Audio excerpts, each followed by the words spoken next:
నేను ఈరోజు coffee తాగేసిన. So నేను ఏం చెప్తున్నా అంటే కాంట్రవర్సీ అనుకోండి ఇంకేమైనా అనుకోండి, అసలు అమిత్ మిశ్రాకి ఏమవుతుంది నాకేం అర్థమవుతలేదు. కోహ్లీ పైన ఇష్టం వచ్చిన స్టేట్మెంట్లు అన్నది పాస్ చేస్తున్నాడు. అసలు ఏమవుతుంది? ఇంకేంది కోహ్లీ అంట లైక్ కెప్టెన్సీ రాగానే మారిపోయిందంట. ఎల్ఎస్జీ మ్యాచ్ అప్పుడు కూడా లైక్ కోహ్లీయే నవీన్తోని గొడవ పెట్టుకున్నాడు అన్న మాటలు వస్తున్నాయి.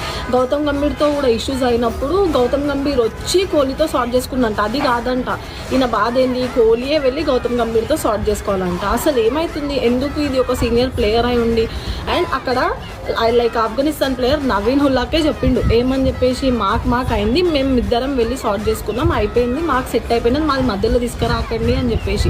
కానీ ఇండియన్ సీనియర్ ప్లేయర్ అయి ఉండి లైక్ ఈయన ఇట్లాంటి స్టేట్మెంట్స్ అన్నది పాస్ చేస్తుంటే అసలు వినడానికి ఎట్లుంది? కోహ్లీని ఎవరేం పీకలేరు అంతే, ఎందుకంటే స్పిరిచువల్ వే ఫాలో అవుతుండు మన విరాట్ కోహ్లీ. సో ఒక్కటే చెప్తున్నా బా,